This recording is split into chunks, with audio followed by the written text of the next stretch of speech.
Hello दोस्तों, स्वागत है आपका इंजीनियर्स अड्डा 24/7 पे। तो जैसा कि आपको मालूम है कि आज आईबीजीओ की रिक्रूटमेंट आ गई है और अगर आप इलेक्ट्रॉनिक्स इंजीनियरिंग कर रहे हैं या बीटेक में हैं, डिप्लोमा में हैं, अगर आपकी ब्रांच इलेक्ट्रॉनिक्स है तो आप लोगों को किस तरह की स्ट्रैटेजी यूज़ करनी चाहिए सिलेक्शन के लिए, तो इसी को डिस्कस करेंगे हम लोग इस सेशन में। तो आपको पता है वैसे तो we will fail when we fail to try, है ना। ट्राई ही नहीं करोगे तो बेटा वैसे भी फेल हो, कोई फर्क नहीं पड़ता इस चीज़ से। तो उससे अच्छा ये है कि ट्राई करके फेल हो तो ज़्यादा बढ़िया है, ठीक है। तो जीतने वाले हमेशा ट्राई करते रहते हैं और ये आपको मालूम होना चाहिए हमेशा, ठीक है। अब आपको बताऊं यार कि जियो में कौन कौन सी एजुकेशन क्वालिफिकेशन है, तो आपको दिख रहा होगा डिप्लोमा अगर आपका है इलेक्ट्रॉनिक्स में, इंफॉर्मेशन टेक्नोलॉजी में, कंप्यूटर साइंस में, तो आप एलिजिबल हैं बाकायदा। इसके अलावा बीएससी हैं आप, और अगर आप कोई और डिग्री भी है आपके पास बीएससी के अलावा तो भी आप एलिजिबल हैं, ठीक है। तो आप पे कोई भी डिग्री है अगर उनकी ब्रांच ये है जो लिखी हुई है तो आप इस एग्जाम के लिए एलिजिबल हैं, ठीक है। अब यार बात कर लेते हैं यार कि कौन कौन से पेपर हैं। आपको पता है कि यार 100 क्वेश्चन का पेपर है और 100 मार्क्स का है, ठीक है। तो इसमें 25 क्वेश्चन जो आएंगे वो आएंगे जनरल मेंटलिटी, है ना, मेंटल एबिलिटी से, ठीक है। तो इसमें क्या क्या आएगा, तो आपको जैसा कि मालूम है दिख रहा होगा सिलेबस, आपको करीब करीब इस तरह का कुछ सिलेबस आएगा, है ना। जनरली नॉन टेक में यही सिलेबस होता है और जो लिखा गया है वो बहुत ज़्यादा ज़रूरी है, तो ये ध्यान रखिएगा, ठीक है।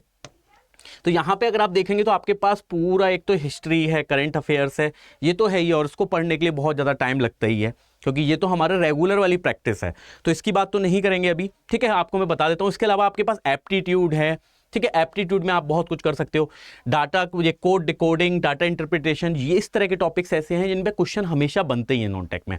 तो कुछ टॉपिक्स के हमारे बारे में बात करेंगे। अगर मैं इलेक्ट्रॉनिक्स का सिलेबस की बात करूं तो ये है करीब करीब वो सिलेबस जो इलेक्ट्रॉनिक्स के बच्चों को आना चाहिए अगर वो किसी भी एग्जाम के लिए तैयारी कर रहे हैं तो, ठीक है। तो ये है आपका सिलेबस। अगर आप देखेंगे तो यहाँ पे आपकी ब्रांचेस आपको दिख रही है, इलेक्ट्रॉनिक्स कम्युनिकेशन, और यहाँ पे ये सब्जेक्ट है जो आपको कम से कम आने ही चाहिए, ठीक है, आने ही चाहिए। अगर नहीं आते तो उसके लिए बताऊंगा कैसे करना है, तैयारी कैसे करनी है, ठीक है।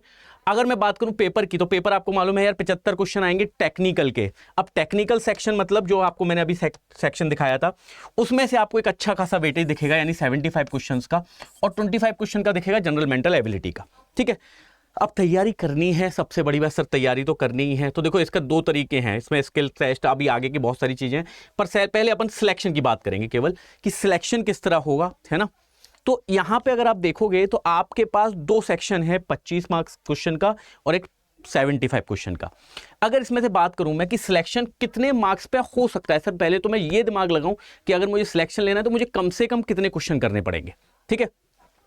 और अगर मैं प्रीवियस ईयर्स के सिनेरियो देखूं सभी एग्जाम्स के इंडिया में, तो अगर आपका टेक्निकल का पेपर है तो अगर आप 60% नंबर ला रहे हैं, यानी 100 में से 60 नंबर, ठीक है, अगर ला रहे हैं तो कहीं ना कहीं आपके चांसेस बनते हैं कि आपका कट ऑफ क्लियर हो जाएगा, ठीक है। अब 60 क्वेश्चंस के लिए हमें दोनों में क्या क्या देखना है, सबसे पहले तो कि हमें सबसे पहले क्या पढ़ना चाहिए या क्या सीखना चाहिए, ठीक है। तो यहां पे अगर आप देखोगे तो देखो एप्टीट्यूड के अगर कोई भी क्वेश्चन आता है एप्टीट्यूड रीजनिंग का, तो हमें कोशिश करनी चाहिए कि ये हमारे बिल्कुल सही हो। कंडीशन है बाकायदा ये कि वो लेंदी नहीं हो सॉल्यूशन। अगर मुझे दिख रहा है कभी भी पेपर में कि पेपर का सॉल्यूशन, क्वेश्चन का एक सॉल्यूशन थोड़ा लेंदी है, इसको टाइम लगेगा सॉल्व करने में, तो उसको हमें स्किप करना होता है, कभी भी हमें उस क्वेश्चन को नहीं करना होता, क्योंकि वो हमारे 3 क्वेश्चन खराब कर देगा आगे के, ठीक है। तो सिलेक्शन लेना है तो ये सोचना भी बहुत जरूरी है कि क्वेश्चन कितनी जल्दी सॉल्व हो सकता है, ठीक है। तो वो बहुत जरूरी है, तो वो बिल्कुल अच्छे से याद रखें। इसके अलावा अगर मैं बात करूं तो कुछ टॉपिक्स हमारे पास कवर करने हैं हमें।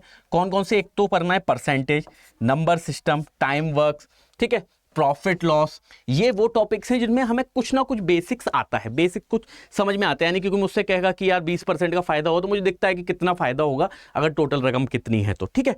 तो इस तरह की चीजें आपको दिखती हैं, ठीक है। मिक्सचर, एलिगेशन, ये सब टॉपिक्स आपको पढ़ने हैं। और अगर आप नहीं पढ़ पा रहे हैं, अगर आप सेल्फ नहीं कर पा रहे हैं, तो आपके लिए इंजीनियर्स अड्डा 24/7 पे क्लासेस चलती हैं, आपको मालूम है ये चीज, ठीक है। अभिषेक सर आपकी नॉन टेक्निकल की क्लास लेते हैं तो आप उसको ज्वाइन कर सकते हैं। इसके लिए आप पिंकी मैम को ज्वाइन कर सकते हैं जो रोज सुबह आपको करंट अफेयर्स की क्लास लेती हैं। तो अगर आप सेल्फ भी नहीं कर पा रहे हो और आपको नहीं समझ में आ रहा है कि सर करंट क्या चल रहा है अभी, ठीक है, तो आप इन क्लासेस को ज्वाइन कर सकते हो। पर अगर आप टेक्निकल में सोच रहे हो कि सर टेक्निकल में आईबीजीओ के लिए क्या तैयार करना है, कैसे तैयार करना है, तो देखो सबसे पहले तो सब्जेक्ट पहले चुनना जरूरी है, क्योंकि इतने सारे सब्जेक्ट हैं, हम सारा सब्जेक्ट कवर नहीं कर सकते अभी, ठीक है, क्यों? क्योंकि हमें भी मालूम है कि सर कहीं ना कहीं 1-2 महीने में पेपर आ जाएगा और इतनी जल्दी इतनी सारी चीज़ें कैसे कवर होंगी।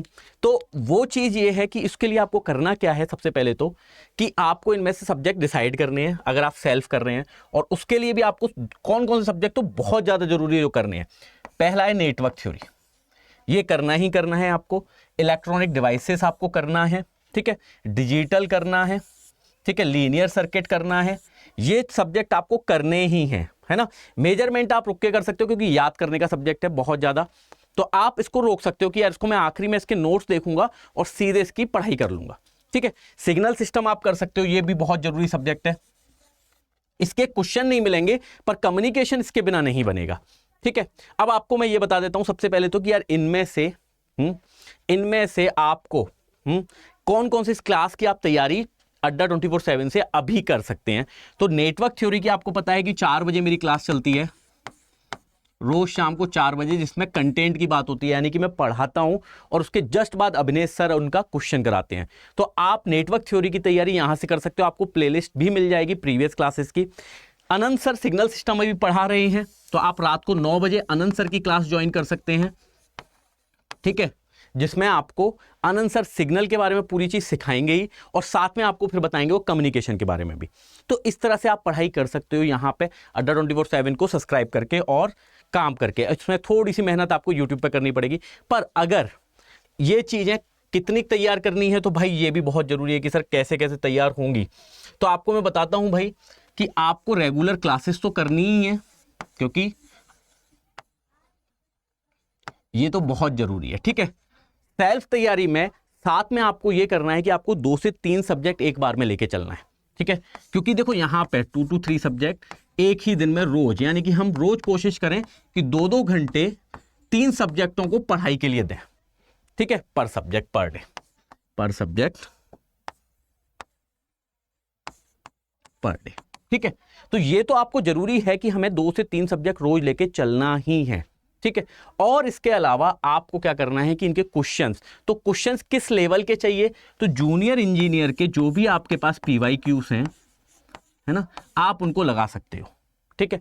इसके अलावा आप अड्डा 24/7 के एप्लीकेशन पे जो क्विज चलते हैं उनको भी दे सकते हो, क्योंकि जेई के बहुत अच्छे अच्छे वहां पे आपको क्वेश्चन मिल जाएंगे जो कहीं ना कहीं आपको पेपर में भी दिखेंगे, ठीक है, तो वो भी बहुत जरूरी है। तो ये सारी चीजें आपको करनी ही है, और अगर आप इतनी मेहनत कर रहे हो तो आप कम से कम 60 to 70% पेपर में सॉल्यूशन करोगे ही करोगे, जिसमें आपकी रैंक आ जाएगी, कट ऑफ आपका आराम से क्वालिफाई हो जाएगा। पर उसके लिए बेटा बहुत जरूरी है कि हमको रोज क्लासेस करनी है और साथ में अपने घर पे भी सब्जेक्ट को टाइम देना है, ठीक है। जो भी हम पढ़ रहे हैं वो चीज हमें बाकायदा रिवाइज भी करनी है, ठीक है। तो ये बहुत जरूरी है। और अगर आपने अभी तक तैयारी स्टार्ट नहीं की है और अगर आप करना चाहते हैं तैयारी स्टार्ट और बहुत स्पीड से चीजें सीखना चाहते हैं कि सर जल्दी सीखना है, क्योंकि यूट्यूब पे बहुत आराम से चीजें भी होती हैं बहुत सारी, तो जल्दी से सीखना है सर, और बिल्कुल कंसंट्रेट होकर सीखना है, क्योंकि यूट्यूब पे बहुत सारे ऐसे बच्चे भी होते हैं जो टाइम पास करने के लिए आते हैं, तो वहां पे कनेक्शन इतना बन नहीं पाता है, हम इतना फील नहीं कर पाते सब्जेक्ट को। तो आप लोग क्या कर सकते हो, ज्वाइन कर सकते हो अड्डा 24/7 का IB बैच या फिर 5-in-1 बैच, ठीक है। 5-in-1 आपके लिए अटल बैच अभी अभी आया है और बहुत ही शानदार उसका रिस्पॉन्स है। तो आपको मालूम है ये चीज कि बहुत ही कम पैसे में उसको निकाला गया है और आप लोगों के लिए अभी इसकी सीट बढ़ाई गई है बिल्कुल। तो जल्दी से जल्दी आप ज्वाइन कर लें ताकि ये सीट लिमिटेड है तो खत्म नहीं हो जाए, क्योंकि आप लोगों के लिए ये सीट जल्दी से बढ़ाई गई है अभी इतना ज्यादा हैवी रिस्पॉन्स के लिए। तो सर कैसे लेना है और क्या है रेट इनकी, तो अगर आप अटल बैच देखोगे तो अटल बैच में आपको 5 जूनियर इंजीनियर एग्जाम के मिल जाएंगे एक्सेस, ठीक है, 5 जूनियर जेई एग्जाम्स के एक्सेस मिल जाएंगे आपको, वो भी मैं आपको बताऊंगा कौन कौन से एग्जाम्स के, ठीक है। और ये आपको अगर आप कोड लगाओगे Y694 तो आपको ये पड़ेगा केवल और केवल 1885 रुपए का, ठीक है। जबकि अगर आप IBGO का बैच लेना चाहते हो तो IBGO में आपको मिल जाएगा Y694 लगाने के बाद 2530 रुपए का कोर्स, 2530 रुपए का कोर्स, ठीक है। अब परचेस कैसे करना है सर ये और बता दीजिए, तो मैं एक बार बता देता हूं आपको। इसके लिए आपको गूगल माही साहब के पास जाना है, इनसे कहना है यार अड्डा 24/7 पे पहुंचा दो। तो अड्डा 24/7 पे जैसे ही पहुंचोगे तो यहां पे दिखेगी आपको साइट, यहां पे जाएंगे आप ऑल कोर्सेस में, और ऑल कोर्सेज में आपको दिखेगा जेई एंड ए। अब यहां पे आपको दिख रहा होगा भाई कि 5-in-1 भी है एक मेरे पास सर, और IBGO भी है। सबसे पहले यहां ब्रांच सेलेक्ट करना मत भूलना, वरना दिक्कत होगी, सिविल का परचेस हो जाएगा और आप लोग हो इलेक्ट्रॉनिक्स इलेक्ट्रिकल के, ठीक है। तो ये गलती से भी मत कर देना, यहां पे सबसे पहले ब्रांच सेलेक्ट करनी है। अगर आप इलेक्ट्रॉनिक्स के तो इलेक्ट्रॉनिक्स, ठीक है। अब यहां पे आपको दिख रहा होगा, तो यहां पे आपको IBGO का बैच दिख रहा है एक, ये आप IBGO को परचेस कर सकते हो Y694 लगा के, और ये फीस आपकी हो जाएगी बहुत कम, ठीक है। ये फीस हो जाएगी बहुत ज्यादा कम। इसके लिए आपको करना क्या है, यहां पे मोर ऑफर्स में जाना है, यहां पे कोड लगाना है Y694। एक सेकेंड, Y694, ठीक है। जैसे ही अप्लाई करोगे तो आपकी 2530 रुपए का सब्सक्रिप्शन पड़ेगा आपका IBGO का। और इसकी जगह अगर आप लेना चाहते हो 5-in-1 बैच या महापैक, तो महापैक के लिए भी बता देता हूं मैं आपको। ये है आपका महापैक, यहां से आपको मिलता है Y694 पे मैक्सिमम डिस्काउंट, करीब 3200 रुपए का पड़ेगा, जिसमें आपकी सारी जूनियर इंजीनियर की एग्जाम की तैयारी हो जाएगी। और इलेक्ट्रिकल में जाओगे तो आपको दिखेगा 5-in-1 बैच, तो ये इसको अगर आप सिलेक्ट करोगे तो आपको दिखेगा कि सर यहाँ पे 5 जूनियर इंजीनियर के एग्जाम की तैयारी कराई जा रही है। तो कौन कौन से एग्जाम है पहले दिखा देता हूं मैं आपको। आप NHPC की तैयारी कर रहे हैं, या आप JSSC की तैयारी कर रहे हैं, या फिर आप THDC की तैयारी कर रहे हैं, या फिर आप बार्क की तैयारी कर रहे हैं, या फिर आप IBGO की, यानी कि आप IBGO 2500 रुपए का खरीदोगे और यहाँ पे आपको 5-in-1 बैच में मिल रहा है IBGO के साथ 4 एक्स्ट्रा एग्जाम्स की तैयारी। तो इसको आप परचेस कर सकते हो। और इस फीस को कम करने के लिए आपको क्या करना है, फिर से Y694 पे जाना है, आपको कोड लगाना है Y694। जैसे ही आप अप्लाई करोगे ये फीस आपकी हो जाएगी बहुत ज्यादा कम, यानी कि 1885 रुपए का आपको सब्सक्रिप्शन पड़ जाएगा। तो जो भी आपको ज्वाइन करना है आप जल्दी से ज्वाइन कर सकते हो, क्योंकि क्लास स्टार्ट होने वाली है और बहुत धमाकेदार तरीके से आपको सिलेक्शन की बहुत ज्यादा उम्मीद आ जाएगी अगर आप बहुत अच्छे से तैयारी करोगे तो, ठीक है। तो चलिए यहीं पे आज का सेशन खत्म करते हैं। अगर आपको सेशन अच्छा लगता है तो आप लाइक जरूर कर सकते हो, सेशन को शेयर कर सकते हो, और अगर आपने अभी तक अड्डा 24/7 का एप्लीकेशन डाउनलोड नहीं किया है तो जल्दी से डाउनलोड कर लीजिए। और उसके लिए आपको बेनिफिट क्या क्या मिल जाएंगे, तो जो भी लोग सेल्फ कर रहे हैं उनके लिए फ्री ऑफ कॉस्ट आपको सब्जेक्ट वाइज क्विजेस मिल जाएंगे, डेली क्विजेस मिल जाएंगे, करंट अफेयर्स मिल जाएगा, यानी कि आपकी बहुत सारी तैयारी फ्री ऑफ कॉस्ट भी हो सकती है। और साथ में आपको एक बहुत बड़ी चीज मिलती है, वो है जॉब अलर्ट। पता चलते रहना चाहिए कि नौकरी कौन सी निकली है, क्योंकि भरना भी है फॉर्म, ठीक है।